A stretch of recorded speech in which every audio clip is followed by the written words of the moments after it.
সবচাইতে সাধারণ সমস্যাগুলোর একটি। প্রায় 80% মানুষ জীবনের কোনো না কোনো সময় পিঠের ব্যথায় ভোগেন, কিন্তু সব ব্যথা আসলে একরকম নয়। কারো মাংসপেশির টান, কারো ডিস্কের সমস্যা, আবার যে পিঠ আসলে কি দিয়ে তৈরি। আমাদের মেরুদণ্ডের গঠনটাকে যদি আমরা একটু সংক্ষেপে বলি তার আগে, তাহলে মেরুদণ্ড বা স্পাইন কয়েকটা অংশ নিয়ে তৈরি। গলার যে অংশটা সেটাকে বলা হয় সার্ভাইকাল স্পাইন, এবং বুকের যে অংশটা সেটাকে বলা হয় থোরাক্সিক স্পাইন বা মাঝের যে অংশটা, এবং কোমরের অংশটাকে বলা হয় লাম্বার স্পাইন, এবং একদম নিচের যে অংশটা সেটা হচ্ছে যে স্যাক্রাল স্পাইন। লাম্বার অংশটাতে ব্যথা সবচাইতে বেশি হয়। আমাদের যে মেরুদণ্ডের হাড় থাকে, সেই হাড়ের মাঝখানে, দুটো হাড়ের মাঝখানে একটা জিনিস থাকে, সেটাকে বলা হয় ইন্টারভার্টিব্রাল ডিস্ক। এই ডিস্কটা কুশনের মতো কাজ করে। ডিস্কের ভেতরে দুটো অংশ থাকে, বাইরের যে শক্ত অংশটা সেটাকে বলা হয় অ্যানুলাস ফাইব্রোসাস, এবং ভেতরের দিকে যে জেলির মতো অংশটা থাকে, পানির মতো অংশটা থাকে, সেটাকে বলা হয় নিউক্লিয়াস পালপোসাস।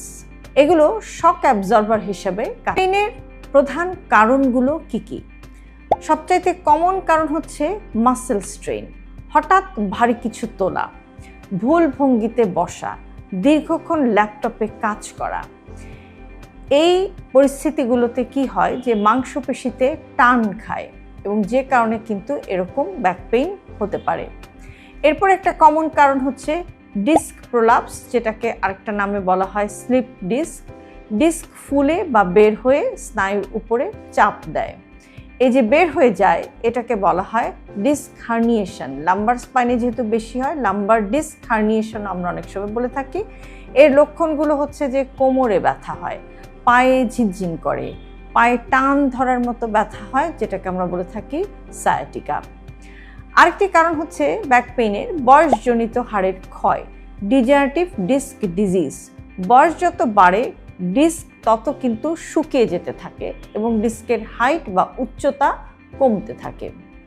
আরেকটি কারণ হচ্ছে অস্টিওপোরোসিস, অর্থাৎ হাড় যে ক্ষয় হতে শুরু করে, বিশেষ করে মেনোপোজে পরে মহিলাদের যে মেনোপোজ হয়, মেনোপোজ পরবর্তী নারীদের মধ্যে কিন্তু হাড় দুর্বল হয়ে গিয়ে মাইক্রো ফ্র্যাকচার বা ছোট ছোট ফ্র্যাকচার হয়ে গিয়ে এরকম ব্যাক পেইন হতে পারে। পুরুষদেরও বয়স বাড়ার সাথে সাথে এরকম টেস্টোস্টেরন হরমোন কমে গিয়েও এরকম ব্যাক পেইন কিন্তু হতে পারে। আরেকটি কারণ হচ্ছে ইনফ্লামেশন বা প্রদাহ, যেমন অ্যানকাইলোজিং স্পন্ডিলাইটিস। এটা এক ধরনের অসুখ যেখানে সকালবেলা বেশি ব্যথা হয়, এবং নড়াচড়া করলে ব্যথাটা কিছুটা এমআরআই বা ম্যাগনেটিক রেজোনেন্স ইমেজিংয়ের মতো পরীক্ষাটা দরকার হতে পারে। সব কোমর ব্যথায় কিন্তু এমআরআই লাগে না। আমাদের একটা কমন ধারণা আছে যে কোমর ব্যথা হলেই এমআরআই করতে হবে। সব কোমর ব্যথায় এমআরআইয়ের দরকার হয় না। এই এমআরআই করার প্রয়োজন হতে পারে যদি আপনি দেখেন যে 6 সপ্তাহের বেশি আপনার এই কোমর ব্যথাটা পারসিস্ট করছে বা ব্যাক পেইন পারসিস্ট করছে, এবং তার সাথে স্নায়বিক দুর্বলতা রয়েছে, এবং যে রেড ফ্ল্যাগ সাইনগুলোর কথা বললাম সেটা যদি আপনি দেখেন যে আপনার এই ধরনের রেড ফ্ল্যাগ সাইনগুলো আপনি দেখতে পাচ্ছেন, তখন কিন্তু এমআরআই করতে হতে পারে। চিকিৎসকের সাথে কথা বলে এমআরআই লাগবে কিনা সে ব্যাপারে আপনাকে ডিসাইড করতে হবে।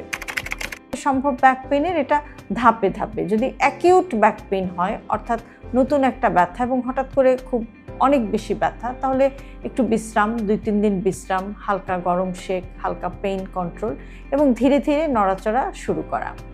সম্পূর্ণ বিছানায় শুয়ে থাকাটাও কিন্তু একটা ভুল আইডিয়া, এটা কখনোই করা যাবে না। ব্যাক পেইন থাকে, অর্থাৎ সবসময় একটা হালকা ব্যাক পেইন এবং অনেক দিন ধরে এটা চলছে, সেক্ষেত্রে আপনি নিয়মিত ফিজিওথেরাপি নিতে পারেন। কোর মাসেল স্ট্রেংথেনিং এবং ওজন নিয়ন্ত্রণ, এটাও খুব ইম্পর্টেন্ট। অনেক সময় দেখা যায় যে ওজন বেড়ে গেলে সেটাও কিন্তু ব্যাক পেইনের কারণ হতে পারে। কাজে আপনাকে সবসময় একটা হেলদি ওয়েট মেনটেন করে রাখার চেষ্টা করতে হবে, এবং সঠিক ভঙ্গি আপনাকে মেনটেন করতে হবে। কেননা একটা জিনিস মনে রাখবেন, পশ্চারটা কিন্তু খুবই ইম্পর্টেন্ট। সঠিক ভঙ্গি, যেটাকে আমরা বলে থাকি posture, that is very very important. কুঁজো হয়ে বসবেন না, বালিশ খুব উঁচু করে রাখবেন না, হাই হিল পরার অভ্যাস থাকলে সেটাও একটু এড়িয়ে চলার চেষ্টা করুন। আপনি চেষ্টা করবেন যে একেবারে সোজা পিঠ, সোজা হয়ে বসার চেষ্টা করবেন, বা পিঠ সবসময় আপনি যখন হাঁটবেন তখনও কুঁজো না হয়ে পিঠটাকে সোজা রেখে হাঁটবেন। হাঁটু সামান্য একটু বাঁকা রেখে বসা, এবং ল্যাপটপ ইউজ করার সময় ল্যাপটপ চোখের সমান উচ্চতা। কোমরের পেশি যদি শক্ত না হয় তাহলে কিন্তু মেরুদণ্ডের উপরে চাপ বাড়ে। কোর স্ট্রেংথেনিংটা এজন্য অত্যন্ত গুরুত্বপূর্ণ, যেমন pelvic tilt, bridge exercise, cat Camel stretch ইত্যাদি নানাবিধ এক্সারসাইজ অপশন আছে। নারীদের জন্য বিশেষ সতর্কতা হচ্ছে যে মেনোপজের পর ইস্ট্রোজেন কমে গেলে হাড় দুর্বল হয়ে যেতে পারে, তাই বারবার কোমর ব্যথা হলে ভিটামিন ডি এবং বোন ডেনসিটি পরীক্ষাটাও কিন্তু করে নেওয়া যেতে পারে। তবে অবশ্যই এই পরীক্ষাগুলো করার আগে ডাক্তারের সাথে কথা বলতে হবে।